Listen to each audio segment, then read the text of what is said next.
So very good afternoon to all the students of CSC 1, 2 and 3, 6 semester. Today we will learn about the activity and its life cycle, all about the activity and its life cycle. So the content of the PPT would be, first we will discuss the contents of manifest file. Then we will see the life cycle of an activity. Then we will learn the various methods which can be used in the activity. Fine. So your first slide is this, that in the project structure in the Android Studio, you will press on the project structure and you'll go to the manifest folder. When you click it, you'll find one file called Android manifest.xml. So these are the files which are there in the project structure.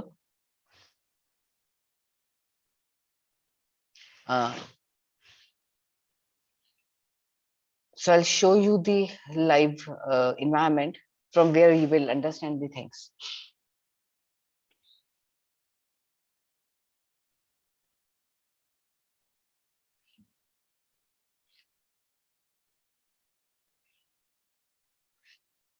Okay. On the left hand side, this is the project structure. Before going to the manifest file, we will understand the complete project structure because I want you that you should know what exactly happens in the project. So we will move to the phone and tablet, then we'll go to the empty activity. We'll say next. Then we will give here Okay. project ABC. Okay. Please mute yourself. बाद में हम जाएंगे.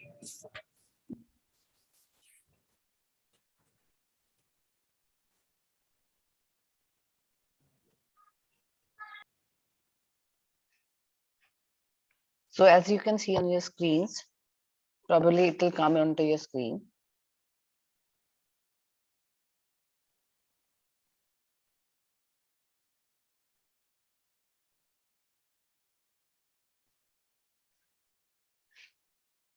It is coming. So project ABC is there. You can see this thing. This is the project ABC part. Then you have app, source, main, Java, com, example, then project ABC. This is a hierarchy which is followed. So when I open this, you have three folders. One is manifest folder, which is in blue color. Then again Java folder and source folder is there. Then Gradle script part is there. So first of all, this is the manifest file. So if I click on this file, you'll see that this has opened on the right hand side. So let's understand the contents of project structure one by one. In manifest file, you give various permission. See, first of all, you have to give the XML version. Why we use the XML for Android? XML is basically extended markup language, the language which can be used on the computer. And like hypertext markup language, you have the predefined tags, which you can use to give the effects to the text which is to be posted online or to the e-content. But sometimes we need not to give the effects, but we want to customize the tags. That is, you want to enter a person's name, his date of birth, his characteristics, but they should be all in the form of tags. So user defined tags are basically defined using XML. That's why we use the XML in Android, because if we were using HTML, it was not possible for us to create different views like buttons, text boxes in XML. In HTML. So we use XML in order to create those views like buttons, like text boxes, like text views. We have used these tags which were not defined in any language, but they are user defined. So that's why XML was used in Android, so that the user can use its own specific tags as per his own requirements. Then manifest, XLMNS, Android dot. This is standard line which ever come, and it will tell you what is the package com.example.project ABC. Fine. So it tells me that your manifest file is existing here. See, schemas.android.com, APK Android package. It has resource. It has Android. That means whenever APK is packed, manifest file is also packed along with the entire application. So then application tags come. Whatever the application you are going to make, the application tag is defined. You need not to define these tags. This is defined by itself. So application contains multiple activities. So that's why the application is considered as the parent tag for the activity. Then allow backup to icon mipmap slash IC launcher. Actually, what happens? What does this IC launcher stands for? This is the image. If I don't give any image from my own side to launch the application, it considers the default image, which is B like. The label of the project is project ABC, round icon. It will be shown in a circle. Round icon would be there. That is, corners will be rounded. I'll show you on the visor today on the physical device that how this screen appears. This round icon appears. Fine. Then Android.theme is by default, but you can change the theme. And if you will go to the style file, you can change the theme also. So then first activity which is to be used is basically main activity. That's why it is importing the main activity by default. Fine. Then we use the intent filter in order to tell which activity is supposed to be the launcher one, means where we have to start the project from. If I am launching the application onto my mobile, it will be containing many activities. Now, which activity to be on the first page? That is called the launcher category. So we will say Android intent.action.main, that is main activity, and category to be launcher. That means whenever I install my app onto my phone, the first page which would be appear is the main activity page, that is called launcher. Fine. So first activity which you will see onto your mobiles after launching the app would be the first page, that is main activity page. Then we have this intent filter, then activity is closed. Now, if you declare the multiple activities, if I make one more activity, then automatically this file would have the second activity by default. You need not to initialize it. But if we are making that second activity as the launcher, then we have to write this thing, category android.name, this in that particular tag. So I tell you how to create a second activity so that you should be able to know. So if I see this, right click, new activity. So this is your B-like structure, which is there when you basically launch the application. So I'll say empty activity. So let it be main activity 2. The source file is activity underscore main 2. I'll tell you all these things.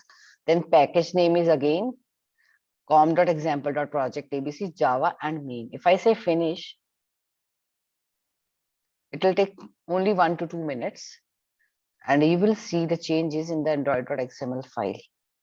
See, it is there. If you are able to see, android.name.main activity 2. Number of activities which you'll be creating in the project, they will be automatically appended to the manifest file. So I want to share you one thing with you also. That is the permission part. If you are able to see my Word file, I have taken it. See, permissions means whenever I want to use the internet, or I want to assess the network state of my phone, or I want to read what is going in my phone, Wi-Fi state I want to read. So many things which I want to use. See, I want to switch on the Bluetooth of my emulator. I want to use the Wi-Fi in my app. So battery stats I want to know, wallpaper I want to know, I want to use camera. So for all that we have to define the permissions, and permissions tag would be like this. Uses permission android.name android.permission.read phone state. Fine. So we can see this in Android Studio as well. If I write this thing here,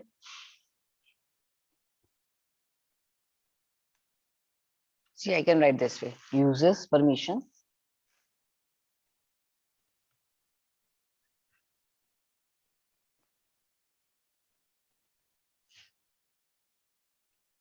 just wait, I have to write it inside the activity property.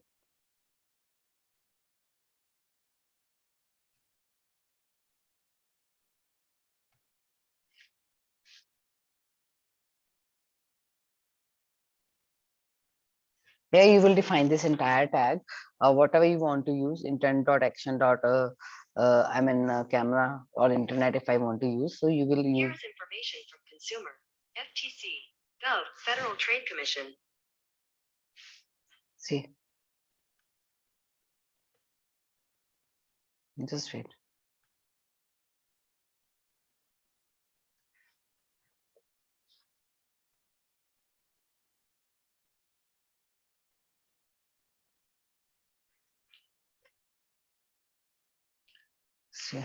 So that means this app is going to use the internet of your phone. Uses permission, then you will give the permission name. You will write permission name in double quotes, and he'll be able to use this permissions, right? Now, if I'll be compiling this code, it will not be giving me any errors. If you're able to see, it will say Gradle build successfully. It won't be giving me any errors. So mean go to the Java files. Okay. So this is the, as I told you, that every activity is a combination of two things. One is XML file and another is a Java file. So this is your XML file for activity 1. So main activity.java, and second activity which we have created, XML file for that and Java file for main activity 2. If you want to confirm, so if I have written here main activity, see, linking resource failed. Okay.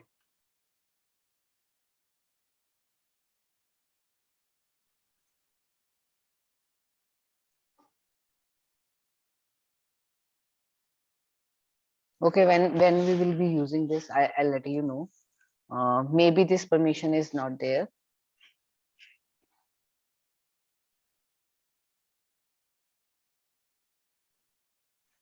So when we'll be using it, I'll let you know how to use it. So then we have this Java file. So first is my main activity.java. So it is saying me public class main activity extends app compat activity. App compat activity is basically the superclass of main activity. So that's why it is saying main activity extends app compat activity. Similarly here, if I go to main activity2.java, so it is saying public class main activity2 extends app compat activity. Extend is used to basically inherit the classes in Java. Right? So we have, if I open this folder, you have to click on the first folder. You will get two folders, that is main activity and main activity 2. Fine. So these are your test files. They are always incorporated, but we need not to use them. Then you have Java generated. That means the form, the compact form which will be generated for these Java file resides in this Java folder, and it is basically packed along with the package whenever you make the APK. Then you have these 4 folders. One is drawable. Then we have this layout folder, map folder, values folder. So these you have 4 folders. In drawable folder, you want to give the launcher foreground or background. You want to give whatever the icon, it will be launched with that particular icon. Fine. Then you have this activity main.xml part. This is your resource that is going to connect with the main activity.java. Here you can see on the right hand side, it is written r.layout.activity main2. What does this mean? R is your resource folder. R stands for your resource folder, and we will access this resource folder by using the R, capital R. Then dot layout is the subfolder. Dot layout is the subfolder, and inside that subfolder we have activity main2.xml. Similarly, we have this set content view r.layout.activity_main. So it is this file, right? So that means you are connecting the XML file with this Java code. That is how you will use this. Fine. That means how will you connect the resource file to XML file? Set content view. That means we are going to view the content, whatever the inside in resource.layout.activity_main. Whatever you have defined the components which are in layout file and they reside in the resource folder. So bitmap also contains the images. it may contain the background image of the app. It may contain the image buttons. I mean images for the buttons also. But here it is the launcher part. Means you will launch your app. You want to launch your app with which image or which logo that is defined in the MIP map. Fine.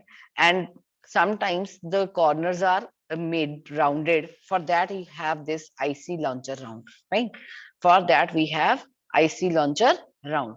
Then you have colors file. Here we will define different colors. As you can see, there are different hash codes, which is having purple, teal, black, and all the colors are appearing on the left hand side.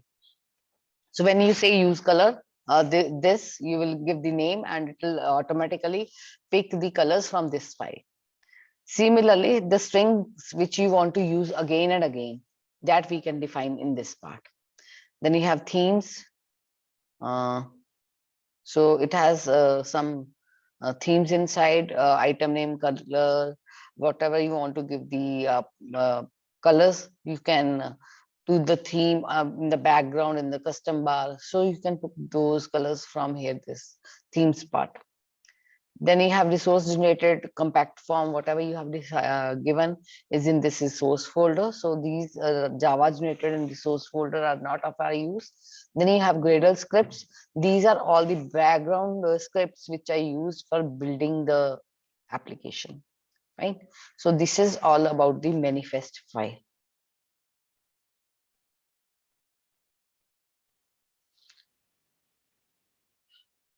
This is very, very important. Second topic is life cycle of an activity, that is the number of states or the events that activity goes through since it has been created until it finishes running is called the life cycle. That means the states which the activity covers throughout its life cycle, right from the creation till it stops working or till it finishes or disappears from the user screen, till that what are the various stages through which the activity goes. So first state is on create activity. Whenever you start open your app, then first method is called, that is on create activity. Immediately when the activity is appearing or is visible to the user, then on start method is called. First on create method, as you just launched the application, on create method is called. As you are able to see the activity which is loading onto your screen, that method called is on start method. And on resume method is immediately called after on start method as you start interacting with the app. That means you start pushing, you just start touching the app with your finger, what is to be done, what not to be done. So that on resume method is called immediately. That means user will interact with the activity or is able to interact with the activity only after on resume method is executed. Then in green box it is written activity is running. Now my activity is running. Now another activities come in the front of activity. That means you have pressed, you have navigated to second activity. From activity A, you have navigated to second activity. Now what happens? First activity comes to the pause state. That means you have it is by default coming to the pause state, and the same cycle, that is activity second activity will start with the on create method, then on start method, then on resume. After on resuming, you will be able to see the second activity. Now as soon as you press the back button, as soon as you press the back button, now what happens? See, on after on pause, the first activity will not be visible. Second activity will be visible to you. Fine. As you press the back button, then your second activity comes to the on pause method. That means you have stopped the second activity and you have resumed the first activity.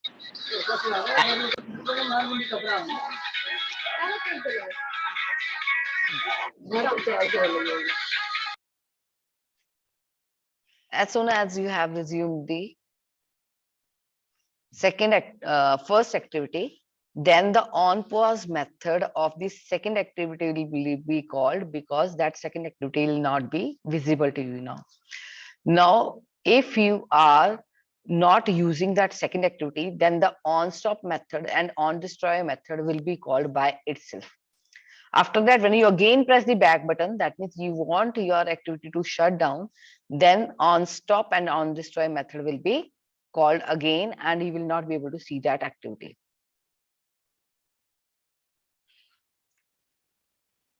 Suppose there is activity A.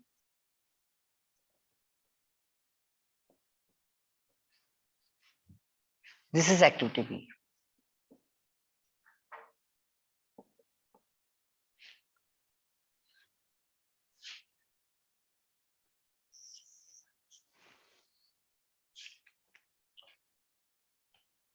This is your activity B. Fine, Abhi, this is not visible to you. So you have opened one app, you have launched it, on create method will be called.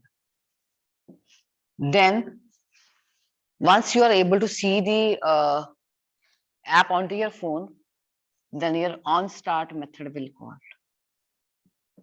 Then once you start interacting with the app, your on resume method will be called. Fine. First of all, on create, then on start and on resume. Fine. Now you see your activity is running. This screen will be in front of you, activity A screen. So screen is running.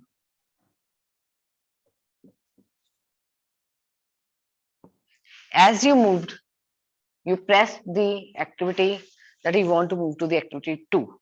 Now this activity will come to pause state. So on pause method will be called. On pause method will be called. Now what happens? Your control will move to activity B. Control will move to activity B. Then what happens? First of all, its on create method will be called. Then on start method will be called. Then on resume method will be called. So these will be called simultaneously. Once they are called, then activity B starts blinking. That means you will be able to interact with activity B. Now suppose you have done with the work which is on the activity B. Now you will press the back button.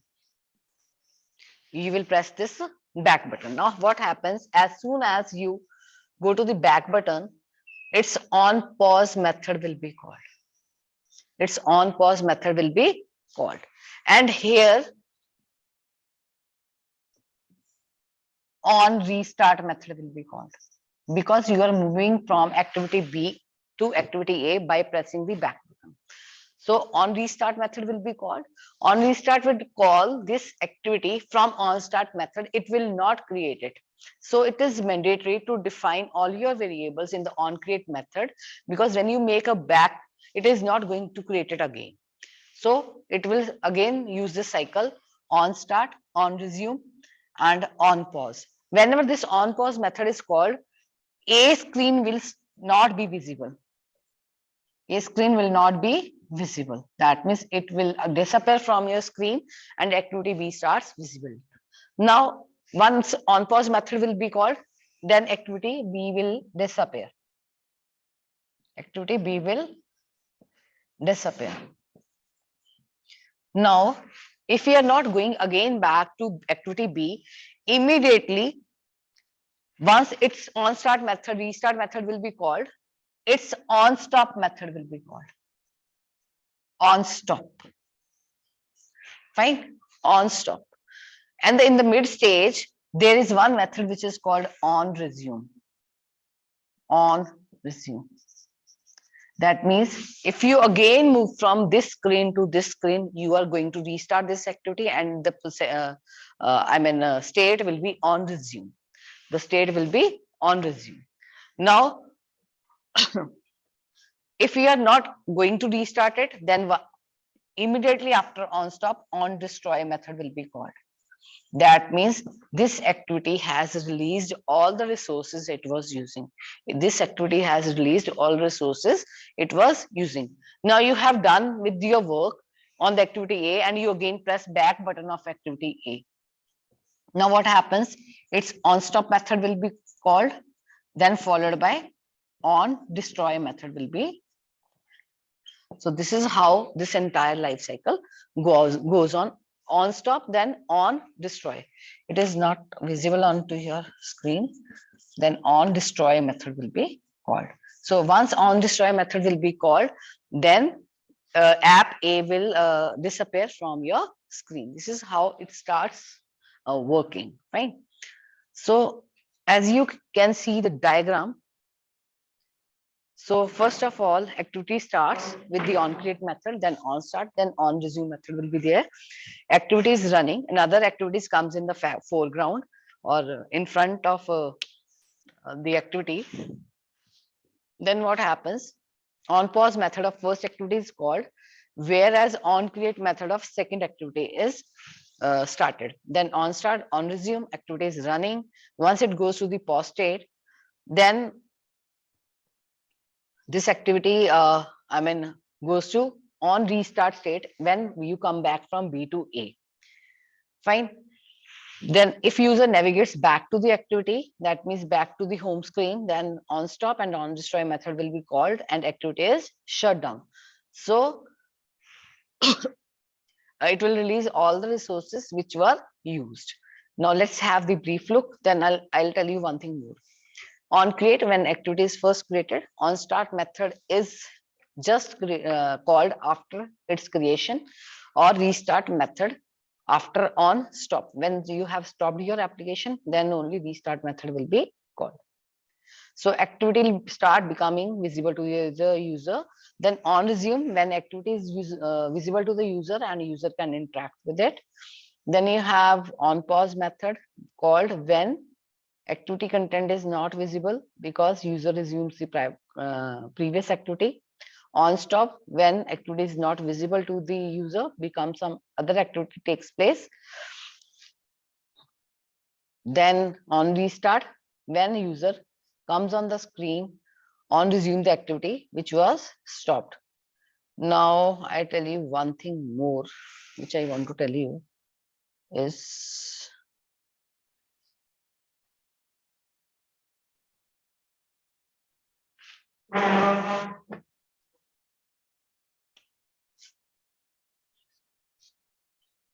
I told you after on stop this resume method will be called. So one thing I want to tell you.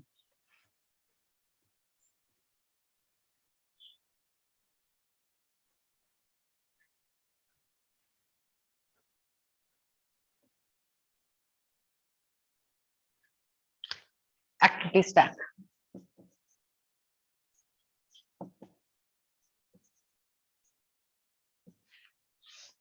Suppose there are three activities, A, B, and C.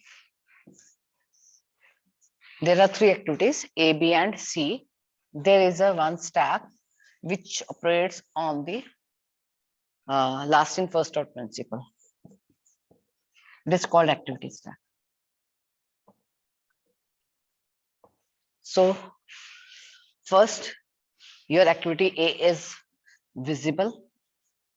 That is, it's on create, on start, and on resume method is called. That is, user has started interacting with the activity A. Then this activity is pushed onto the stack.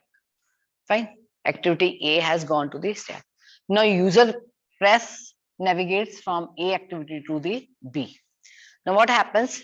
B starts activating. So it's on create, on start, and on resume method is called. Fine.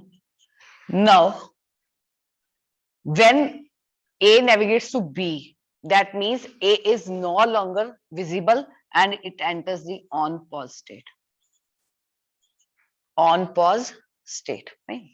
When it has entered the on pause state, that means this activity will not be no longer will be visible to the user. So it will go into the stack.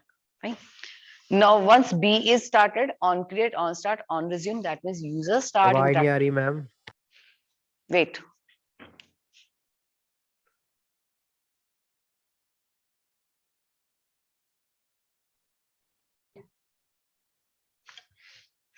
See, activity stack, you have three activities, A, B, and C. Then this is activity stack, which works on the principle of LIFO, last in, first out. When you are when you have launched your first app, suppose this is the application which contains these three activities, because application is a group of activities. It contains multiple activities. So first you have started interacting with the first screen. So it will become visible only after its on create, on start, and on resume method will be called. Once this is started, you navigate to activity B, because if you have done login part, for example, this is your login. User ID is there, then password is there, then you enter the login part. Right? Once you have pressed the button login, then this application's on pause method will be created, because on pause method will be called, because it will enter to the next screen, that is B screen. B activity, it will move to the B activity. Now this will not be visible to you. Once it will not be visible to you, because its on pause method is called, it will go on to the stack. Now on B screen, suppose there are student details. Student roll number, then you have your say class, say your semester, something like this details. Fine, you have filled all these details. Then you navigate to C activities to fill your personal details, like your father's name, blood group, your phone number, kind of this thing. So when this activity will be visible to you, then it's on create, on start, and on resume method will be called. Then it will enter the on pause state once you navigate to the third screen to fill up the personal details. Fine. So you are giving here blood details, phone number, etc. Then this activity will go to the stack, because this is no longer visible. This is no longer visible. Now what happens? You have filled the details on C part. That means after on create, on start, and on resume. Fine, you have filled these details. Now this is C. Now C activity is there in the stack. The latest activity which you are interacting with is on the stack. Now what happens when you press the back button of this? When you press back button of your phone on this C app, it has to go back to B. It has to go back to B. Then it's on pause. And if you will not come back, it's on stop. And on destroy method will be called, and this will be eliminated from the stack. Now B becomes at the top.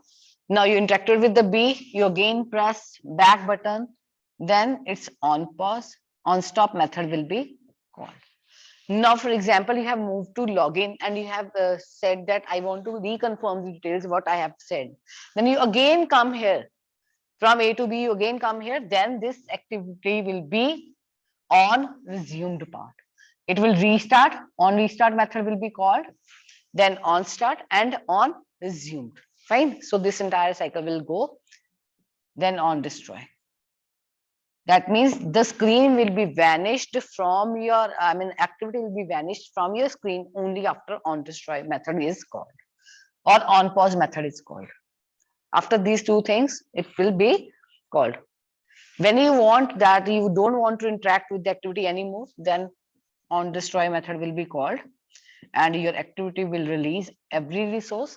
So first B will come out when you press the back button of B, then A will come out after you don't want to interact with the app A.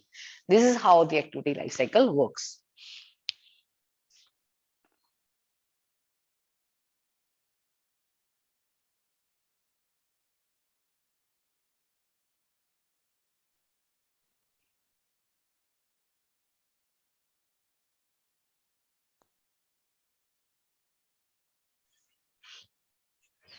So this is the very first method, on create method. When activity is first created, the views are created, data is binded, and it is followed by on state method. on start method. We cannot press any back button at this point of time because activity cannot be killed by the system. Next, on restart method, if the activity is paused or the activity has to be restarted, then this method is called, and it is always followed by start method. At the start, as you have gone through the start method, then the user screen will be visible. I mean, the activity screen will be visible to the user. So after on start method, the application becomes visible. Then it is followed by on resume method when activity is in the foreground, that is when the user starts interacting with the application. It is followed by on stop method when activity is hidden. That means it is no longer using the system resources. Then on resume, when activity starts interacting, on resume method is called. User interacts with the activity, gives the input. It is the top of backstack now. It is followed by on pause method. System cannot kill the activity at this stage. Now on pause, if the activity want to resume, then this method is called. This saves all the unsaved changes. So anything which is consuming CPU is stopped. Now the next page is not started until the control returns from the pause state. That means you immediately come from the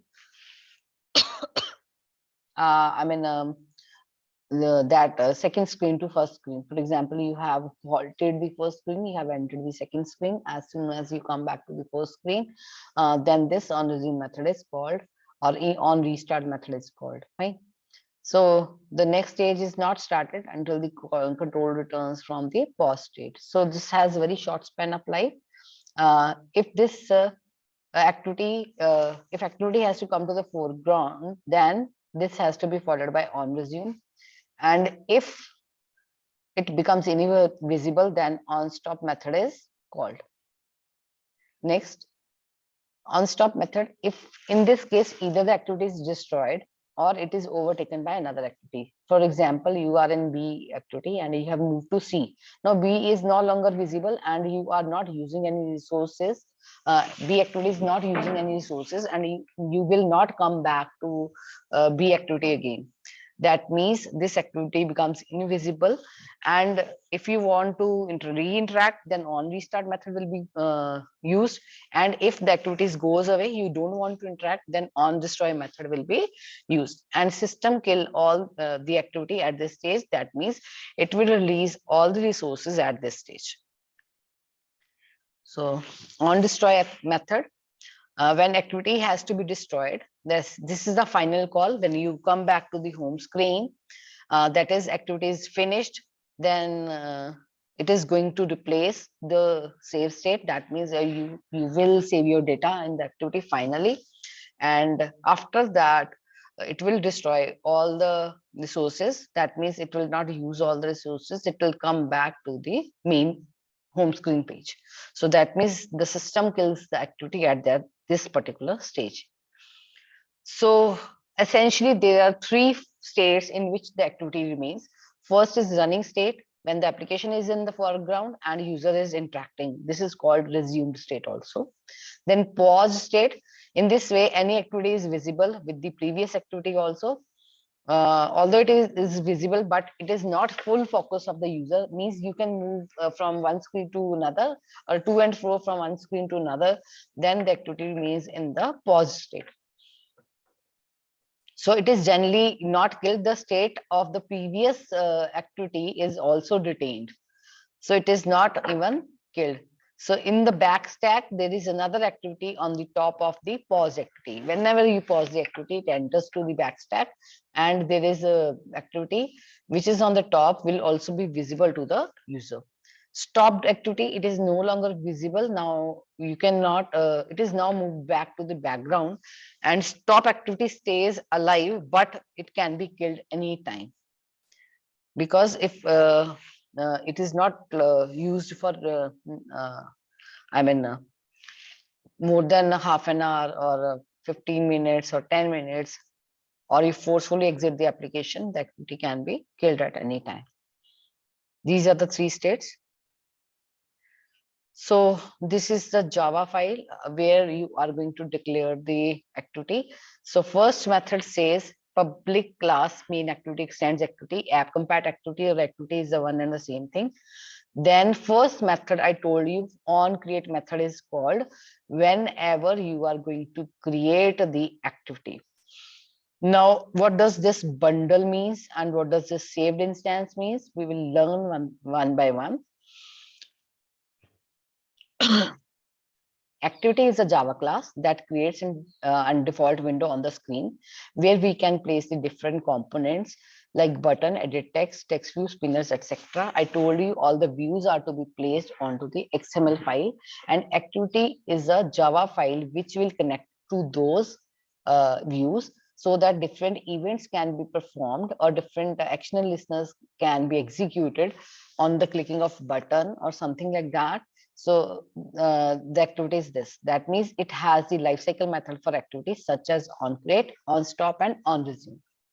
Now, onCreate method is called when the activity is first created. Whenever you create a first activity, the onCreate method is called. Then set the content view r.layout.activity underscore main. Here we have the information about the layout resource that is connected to my Java file. For example, I have connected activity underscore main XML file along with the Java file. So that information is given set content view r.layout.activity underscore main. So main.xml is connected to my Java file. That means your design part is done in XML file and coding is done. Functionality of those views is written in the Java file.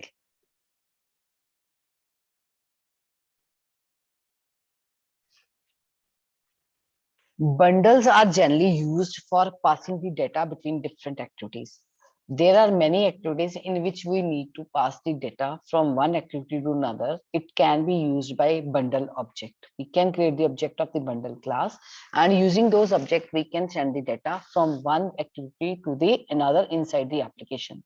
It depends on you what type of values you want to pass, but bundles can hold all the values of different types and pass them to the new activity.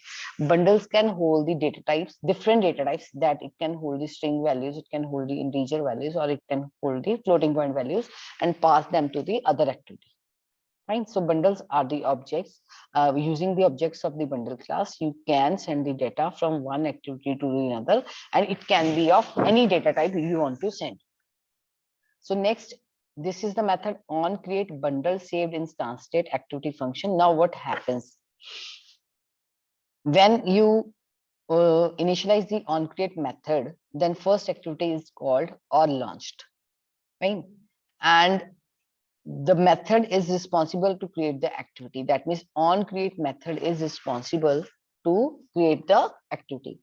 Now, whenever you move your screen or you move your phone from portrait to horizontal screen, now what happens? The state of activity gets changed, or activity can be forcefully terminated by any operating system. Now, what happens? For example, in portrait, while you are in the portrait mode, you have written some data onto your activity, but you want that data to move on to the horizontal screen as well. For example, if I've given login or password onto the portrait side, I want that to be given, that to remain in the horizontal side even. Fine. For that, you have this saved instance state. That means after the orientation change, then saved instance state method will be called. It will recreate the activity in the horizontal mode from the portrait mode to the horizontal mode or the landscape mode, and load all the data from saved instance state. That means your data which is in the portrait mode is going to be saved in a method called saved instance, and that method will recreate the activity when you turn your phone from portrait to that landscape mode, and your data will be loaded from the portrait activity to the landscape activity. So basically, bundle class is used to store the data of the activity whenever above changes or a condition occurs in app. That means bundle is going to call saved instance state when, or it is used to store the data before you move the screen from portrait to the landscape mode. So on created method is not required for the apps, but the reason is that it is used in the apps because this method is best to put the initialization of variables or any values you want to initialize. It has to be done in the beginning. That's why onCreate method is used. But we can also put our initialization code in onStart or onResume method. That is up to us. But when your app will load first, it will work same as in the onCreate method. So what is the use of super onCreate method? I'll show you this line first, then only you'll be able to understand. So see, this is written super.onCreate saved instance. Now, what does this super refers to? What does this onCreate refers to? And saved instance will refer to. So for that,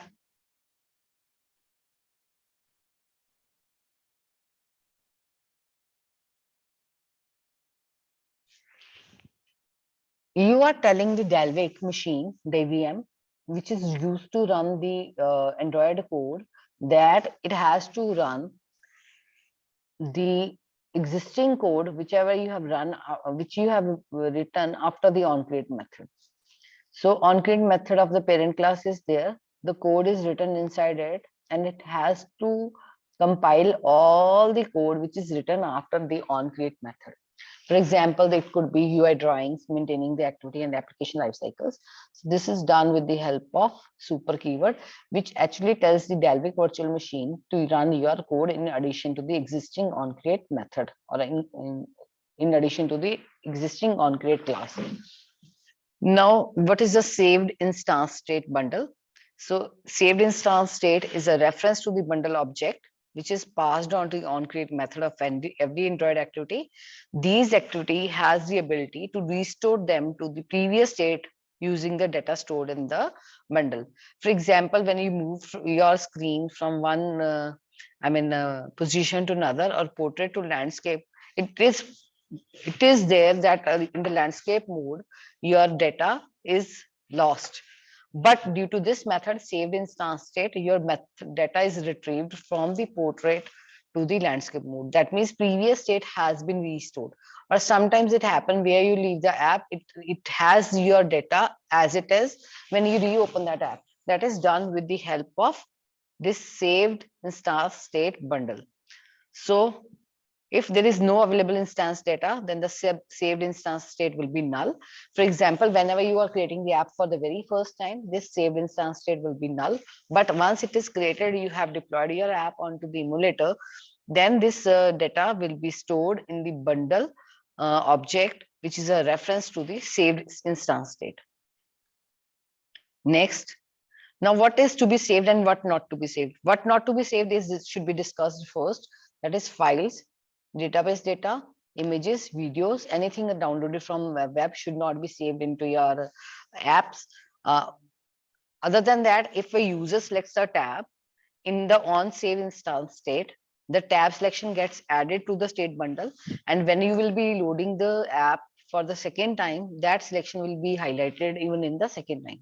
So scroll view position, a user scrolls half a way through the scroll view, the current position of the scroll view should be saved in the saved instance state, so that when the activity is recreated and it will be resumed from the same position. User submitted data, if a user writes the username into the text box, it would expect same user to be present whenever the activity is resumed. So why it is useful now?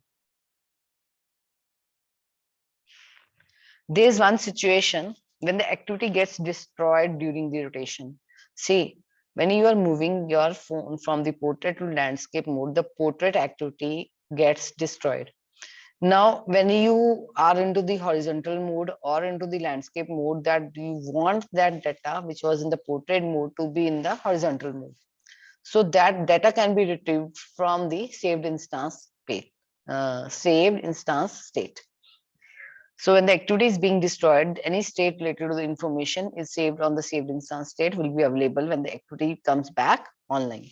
In other situation, when your activity is in the background, and when a background activity is in the background state, it can be either destroyed or in the pause state. Then also OS kills your activity without killing your application. So first OS will save your data into the saved instance state, and then later return to the state which is being asked by the user. Now, one logic is there. Every method in the Java class is to be public. Why protected keyword is there?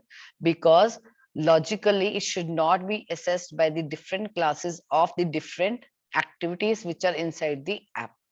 I told you app is a collection of number of activities. Every activity will have this method on create, and which is accompanied by the protected keyword. Now, why it is protected? Because it is it is logically correct that the permissions to access the data should be given by the user. It should not access the other activities by itself. So that's why it is kept protected. Then overriding is there of the Android. I tell you where it is.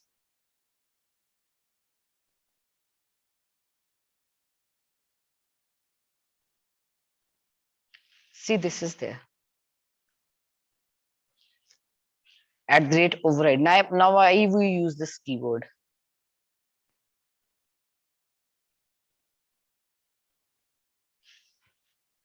It's a Java annotation. At the rate override is called Java annotation, which tells the compiler that the method is overriding a method from the superclass. Any method from the superclass is being overridden by this overridden method. That means your protected create method is overriding some method in the superclass of the activity. So that's why we use this override. Then what is difference between app compat activity versus activity? Some editions uses app compat activity, and some versions uses activity part. So activity is the base class of all the activities. The relationship among them is activity extends the fragment activity, and fragment activity extends the app compat activity, and which is again further to action bar activity. That means action bar is inherited to app compat activity, and it is inherited to fragment activity, and fragment activity is inherited to activity. So the reference said that action bar activity is deprecated now. Therefore, we should use the app compat activity. That's why we are using this app compat activity. Now, what are the difference? Based on the activity, fragment activity provides the ability to use fragment. Based on the fragment activity, app compat activity provides the features to use the action bar. Then app compat activity is compatible library that backports some feature of the recent versions of Android and older versions also. If you support this library, you have to have all your activities which will extend app compat activity instead of activity base class. So it is a set of support libraries which can be used to make or develop the apps on the newer versions, and also they can work with the older versions. That's why we have to use the app compat library. That means your app which will be built on the newer version will also be compatible with the apps which will be developed on the older version or older version of the mobile phones.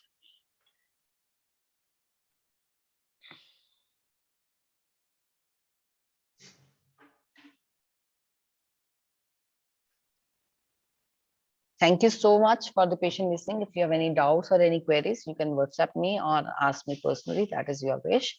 So thank you so much.